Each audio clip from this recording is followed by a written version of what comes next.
Welcome to the Brother Henry and Youth Show. I am your host, Henry Harris.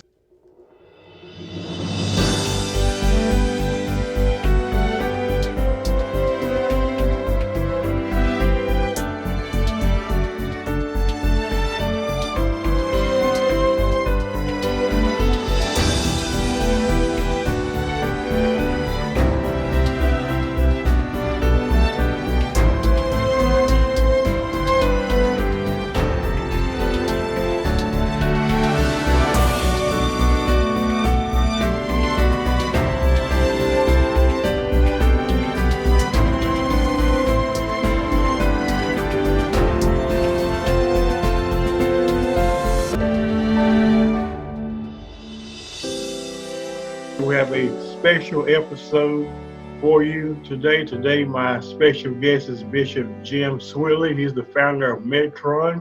He's also an author, motivational speaker, and so much more. And Bishop Jim Swilley, thank you so much for taking this opportunity to be on. Thanks for having me. Today, I want to talk about or interview you about finding yourself and tell us a little bit about yourself. I'm a fourth generation minister. My father and mother are both pastors. Both my grandfathers were. Most of the people in my family are in the ministry. I started preaching when I was 13. In a couple of weeks, I'll be celebrating my 49th year in the ministry.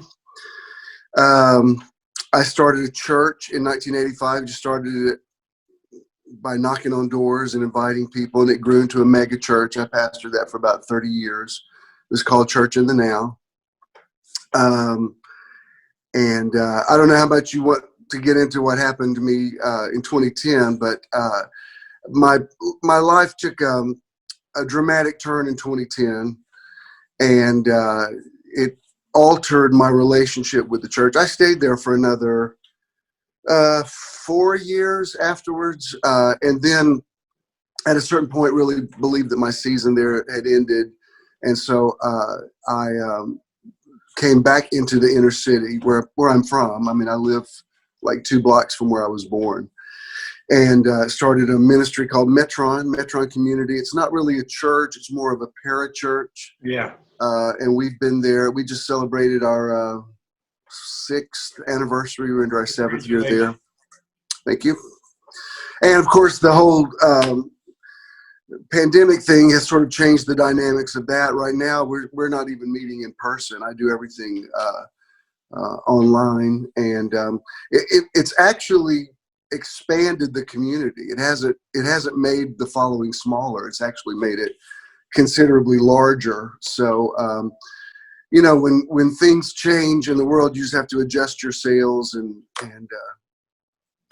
go with the flow. So, I have 4 grown children and 3 beautiful granddaughters. What else do you want to know? You mentioned the 2010 kind of Right. turnaround. Would you talk about that? Yeah, 2 things I always knew about myself from my earliest recollection. I always knew on some level that I was called. I never doubted that. I never doubted that I was anointed. My parents tell me stories that I don't even remember of me preaching to people when I was really in diapers and having altar calls and just a lot of, it just had no control over that. That was just, that was the call of God. The other thing, and I didn't know what to call it at the time, the other thing was my sexual orientation. And as I got older, I was raised in a very, very strict Pentecostal legalistic background, where women weren't allowed to wear makeup or pants. Yeah, me too. We weren't allowed to go to movies, So as I sort of got older and realized what the situation was with me, I realized, well, that's never going to be compatible. I mean, in the world I live in, there's no way.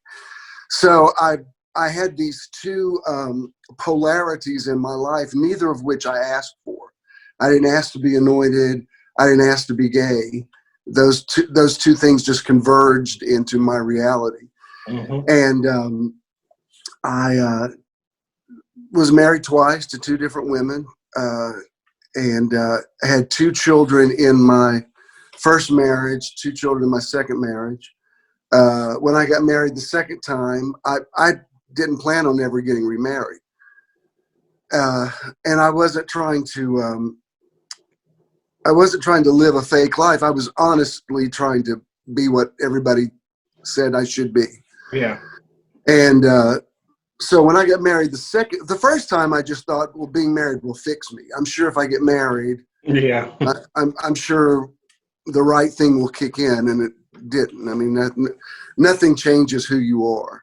Mm-hmm. I mean, you come into the earth pretty much how you are, and then there's a little bit of modification that happens, but everybody sort of, for the most part, kind of comes in fully formed. And when the second time I got married, when I saw that it was getting serious with us, I told her, I said, look, I don't act on this. I never have.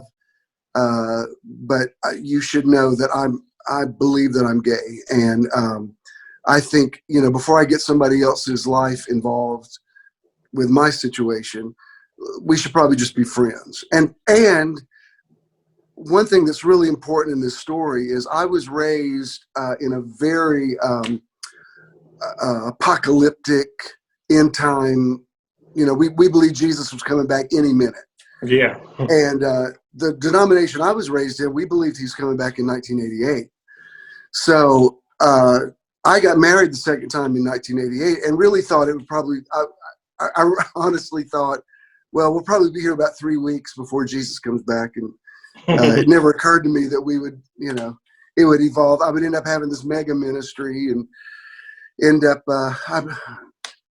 back to my last ex-wife. I said, I think we should just be friends. I don't think I need to be married to anybody. And she said, I'm in love with you, and I think we can change it. And so I said, all right, that's what I went into the marriage with that in mind.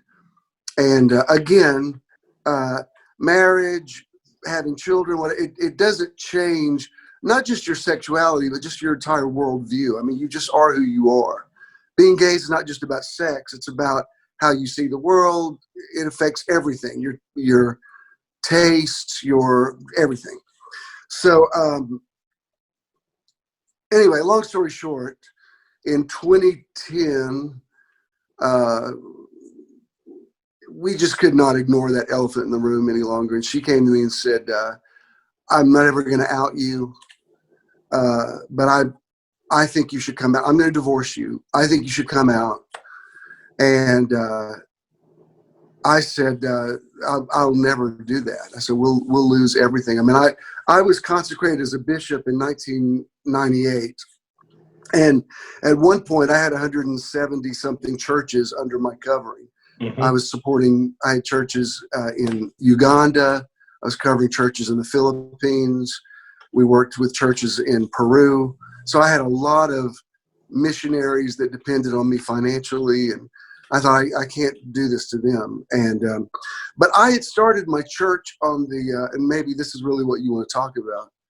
The motto of our church was real people experiencing the real God in the real world. Yeah. And I remember my wife at the time said, I think you underestimate the people in your life. Because I never preached against gay people. I just always, my whole ministry was about your relationship between you and God. It's not my place here to judge you. Mm-hmm. I'm going to give you what I believe is the word, but you're responsible for your own life. Mm-hmm. And so anyway, for several months, we never, we went through a divorce, and the church, of course, was shocked because we were the couple everybody wanted to be like. And so for about 6 months, I never really did say what the deal was. And then finally, the first week of October, there was just this, every time I would turn on the news, there was another thing about a gay teen suicide. And something about it just really grabbed me as a gay man, but also as my youngest son was a senior in high school at the time. And I remember thinking, I can't just tell a little bit of the truth. I'm going to have to tell the whole truth and just let the chips fall where they will. Mm-hmm. So I did. October 13th, 2010. It's on my YouTube channel page. I came out publicly, lost a lot of people, gained a lot of people. Everything in my life shifted very quickly. And so fast forward, now I am a little over 10 years later.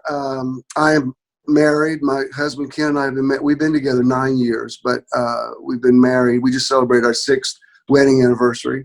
Congratulations. And thank you. And life's good. I mean, the best thing in my life is that I still have the God part. That was all real. Like all the stuff that I said about God and about the Word and all of that was real. The Holy Spirit was real. All of that, I wasn't faking any of that. And to be able to say who I am and still have all of that, that's my definition of abundant life. You know, you hear a lot about finding yourself, and when you think about finding something, you don't try to find something unless it's lost in some instances. So what must one do to find themselves? Well, for me, the number one thing was I had to make sure I was okay with God. And there's a scripture. It's in Romans chapter 9. And it's where Paul is talking about he's using the metaphor of the potter and the clay. And he says, can the thing formed say to him who made it, why did you make me thus? In other words, however you are is how you are. It has to be how God made you. And once that was settled in me, it definitely mattered to me what my kids thought. I came out to each of them separately. But to answer your question, you have to know that it's okay to be who you are. And if you've been raised in an environment where people tell you that everything about you is wrong, whether it's your orientation or the color of your skin or your ethnicity or whatever, there's a tendency to want to conform to somebody else's idea. Like, in other words, I can't fit in with the world unless I become who you think I should be. And so different people sort of find their own journey in this. Some people wait their whole life and never really say who they are. A few years ago, I read something. I don't know why this impacted me so much, but it was written by a thing written by a hospice nurse, and she had worked in hospice with dying people for close to 20 years. And so over the years, she had had a lot of conversations with people right before they died, and she made a list of the top 10 regrets that people have in their lives. And she said of everybody that she interviewed in those 20 years, the number one regret was people who said, I wish I had lived my authentic life. Mm-hmm. Long before I wish I'd made more money, or I wish I'd had kids, or I wish I'd traveled the world. The number one thing is, I wish I'd lived my authentic life. And you think about, wow, can you imagine going through your entire life living somebody else's idea of who you should be? Mm-hmm. I can't think of anything worse than not being able to be yourself. And once you're okay with who you are, it's like having an angel on your shoulder. It's like it doesn't matter to me if I have the approval of other people, which thank God I do. But I had to learn that I was okay if nobody else saw it. That I couldn't. My definition of being okay and being myself was not dependent on anybody else's ideas or opinions or prejudices or scriptural interpretation. It finally comes down to that place where you realize that the more I am right with God, the more I'm right with myself, and vice versa. The more I'm right with myself, the more I'm right with God. And once you remove the illusions of trying to be who you think everybody says you should be, then suddenly your relationship with God is amazing. It's like, mm-hmm. It's just, it totally goes to another level, because you realize, when Jeremiah said, God told him, before I formed you in the womb, I knew you. And David said, I'm fearfully and wonderfully made. So when you make peace with the fact that I'm exactly how I'm supposed to be, this is how God put me on the earth, and to really get your arms around that and relax into it and feel comfortable in your own skin, it's the greatest gift you can ever give to yourself. Yeah, But well, it doesn't happen overnight. I mean, it takes a while before you realize everybody has an opinion of who they think you should be. And once you realize that's just their opinion, that's just the way they see the world, it's not necessarily my truth, then you're set free. I guess this is the part I don't understand is that you talk about the people who have their opinions and they think you should live a certain way, no matter what that may be. They're living their lives, though. Exactly. I don't understand that. They're living their Exactly. lives. Exactly. Like, I heard when I first came out, I heard from a lot of even people I went to college with, just a lot of people from my past, who would say, I'm okay with you telling the truth about yourself, but you can't ever be in a relationship. You can't ever have love. I mean, you're going to have to be single and celibate for the rest of your life. And this was all coming from married people who lived very openly fulfilled lives. And I think, oh, so you just want to make sure I don't experience the fullness of life, but you're okay.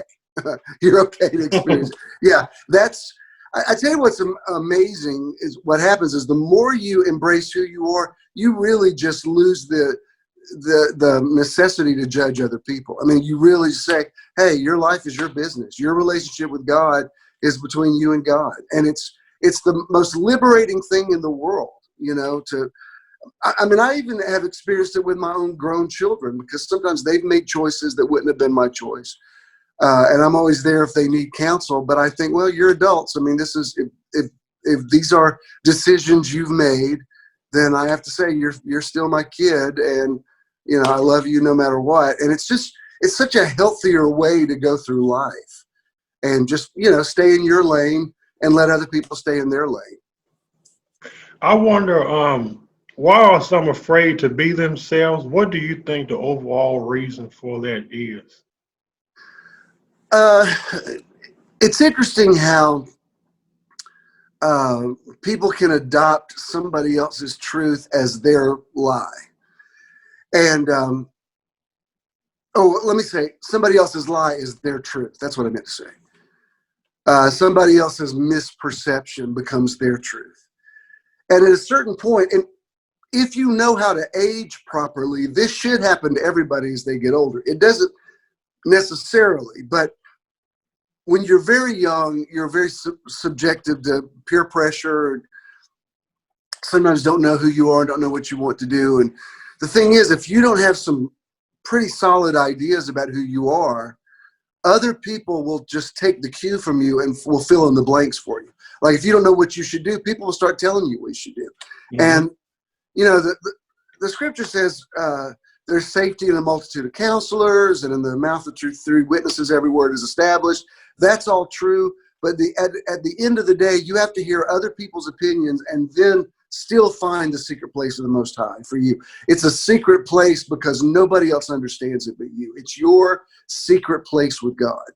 And whatever your definition of God is, whatever your definition of the higher power is, and once you've made peace with that, then the other lies are like, it's like one of these puzzle things. Like once you expose one of them, it starts exposing all of them. You start hearing, it's like one of those James Bond things where they, there's like a labyrinth, and they turn the key, and suddenly you start hearing click, click, click, like all the locks are open. And it doesn't mean that I have all the answers for everybody. It means I have the answers for myself. And you don't have to be defensive about it. You can hear somebody out. You can hear their opinion, and then still say, thank you very much. I hear your opinion. And now I'm still going to go live my life. Yeah. And believe that my relationship with God is something you'll never understand, just like I don't have to understand yours. Yeah. And it's wonderful to let people have that liberty. We all have a story. You speak a lot about no one being able to tell your story the way you can tell it. Right. How important is it to tell your story, and is it safe to share that story with everyone? Um, well, first of all, the story you tell yourself in your head all the time, that becomes your truth. And when it comes to your story, is just like any novel that's got a plot, and it's got villains, and it's got heroes, and it's got plot twists, and it has surprise endings. That's everybody's story. You have to decide how you're going to edit it. And I'll get to the second part of your question in just a minute. But like when Jesus came to the man at the pool of Bethesda, the man immediately went into his story. He said, I've been here for 35 years. I'm crippled. I can't walk. Every time the angel comes to trouble the water, there's nobody here to put me in. And you could tell he's probably told that story a lot. And Jesus sort of didn't even acknowledge his story. Jesus just introduced this completely different energy and said, well, take up your bed and walk. In other words, he didn't get pulled into that man's reality. He pulled that man into a different reality. So I believe you should tell your story. I believe you should, tell all of it. Tell the heartache, tell the sad stuff, tell the lessons you learned. But you have to always edit it to where you never let yourself be victimized by your story. Mm-hmm. Now, to the second part of your question was, should you tell everybody? I think you have to be discerning about that. I'm to a place now where, I came out so publicly, and it was on the news, and I was, there was a lot of coverage about it. Most people know my story. I had a guy 2 nights ago called me from, I see this number come up. I answered the phone. I don't know how he got my number. He's from San Francisco. And he said, I just saw your coming out video, and it was amazing, and it really inspired me. It was so great. And I said, well, that was over 10 years ago. And he said, what? I thought that just happened. He said, how am I just hearing about it? And I said, no, that was over a decade ago. And he couldn't believe it. So I'm glad that my story is still impacting people. Yeah. But, Jesus also said, don't cast your pearls before swine. And there's some places I've done some interviews like this where they don't ask that part of my story. So it's not like I'm some gay activist. I'm trying to, make some point. If that's not what you ask, like I did an interview recently and we never even went there. They wanted to ask all about church growth and that kind of stuff. So I thought, all right, that's what they wanted to ask. I mean, so pretty much it's like, I'm an open book. I'm transparent, but I also know, the fruit of the Spirit is temperance. And there's some audiences that I address or whatever, I think, well, they may not be ready for this much truth. Yeah. And so, you can't make a hard and fast rule about it. But I would never, like if somebody asked me something, I would never lie about it. Like if somebody said something, like there's a guy, a couple of years ago, I was working out with a trainer. And we used to do these meditation weekends where I would take my congregation to different places, mostly on the beach, and we'd meditate. So I was talking to my trainer one time about what we do, and he said, have you ever done any kind of exercise stuff? I said, no. I said, if you want to, why don't you and your girlfriend come to our next one, and I'll let you lead stretches and that kind of stuff before we meditate, and that you might pick up some clients. He said, I'd really like to do that. I said, but Stephen, I said, do you know I'm gay?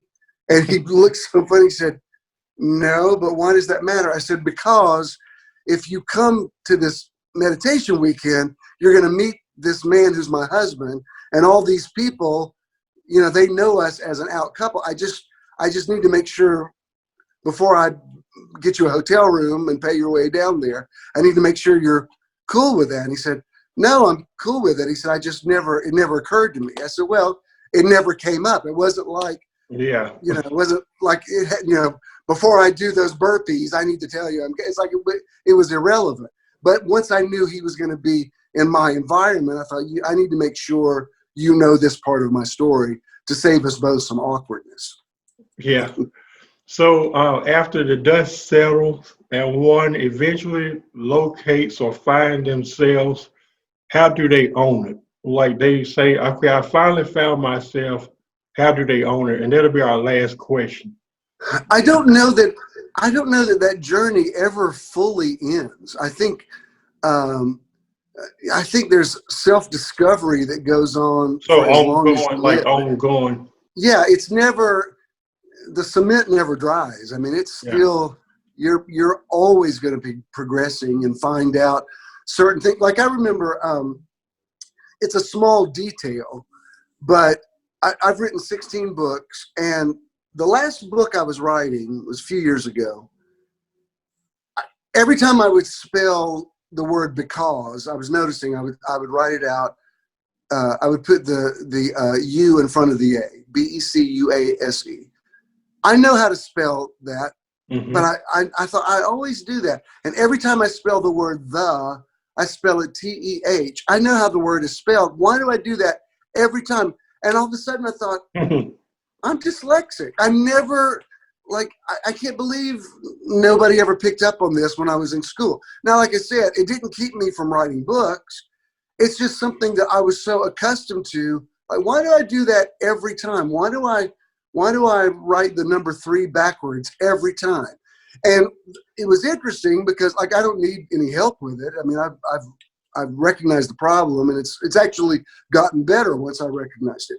It's just that I thought, how did I get past 50 and I never, like, no teacher, I never even noticed it. I never noticed that I read things backwards. So there's always going to be things that you keep finding out about yourself that becomes a series of these aha moments where you suddenly go, oh, you know what? That's why I did that, or that's why I made that decision. And what it does is with every discovery you make about yourself, you become kinder to yourself. Like, instead of beating yourself up, you say, oh man, I was doing the best I could with the information I had at the time. And it's the most wonderful thing to embrace yourself and to forgive yourself and say, you know what, with what you were given in life, you did all right. And it doesn't mean you're better than anybody else, but it also, this is to me, the best part. When you are okay with loving yourself and being who you are and being public about it, it automatically gives other people permission to do the same thing. And Hmm. that's the most gratifying thing. When people, I hear from somebody probably once a week, twice a week, people I don't know, who will say, you've given me the courage to tell the truth about myself. And they're not always gay. I mean, sometimes it'll be about something entirely different. Yeah, But yeah. they'll say, wow, I looked at your story and how I mean, there was fallout from it, no doubt about it, but I survived it. And I love when people, I would rather hear that than anything else, rather than you're a good preacher, or there's no other compliment you could give me that makes me happier. If somebody say, I feel like your life has given me permission to live my truth. I'm like, yes, that's awesome. Good for you. And stay on that trajectory for the rest of your life, because you're worth it. You're worth solving the mystery. And if you don't understand something about yourself, ask whoever God is to you. Ask Spirit, God, the universe, whatever you call him, her, it, whatever. Put that out there and say, help me understand myself. And you'll get the answers back. And it's okay. And sometimes you'll see something about yourself that you think, well, I need to change that. That's not good. But you still don't even beat yourself up. You're just like, all right, now that I have identified that problem, yes, I am too selfish in that area. Or yes, I'm not secure enough in that area. So now I will take this as an assignment to work on to make myself better. What a wonderful interview. And Bishop Jim Swilley, thank you so much for taking this opportunity to be on the show today. Once Thank you. again, I admire you. I admire your work. And when I think of authenticity, your name strolls across my mind. So we appreciate you so much. For more information about Bishop Jim Swilley, visit bishindynow.com. That's bishindynow.com for more information. And once again, thank you. Thank you, Brother Henry. I appreciate it. Pleasure to finally meet you.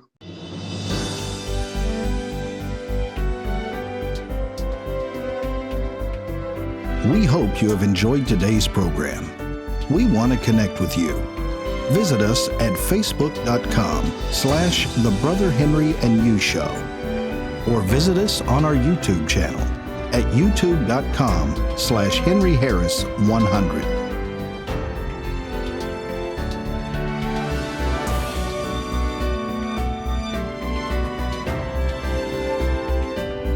We're so grateful you tuned in today and hope you have a fantastic day.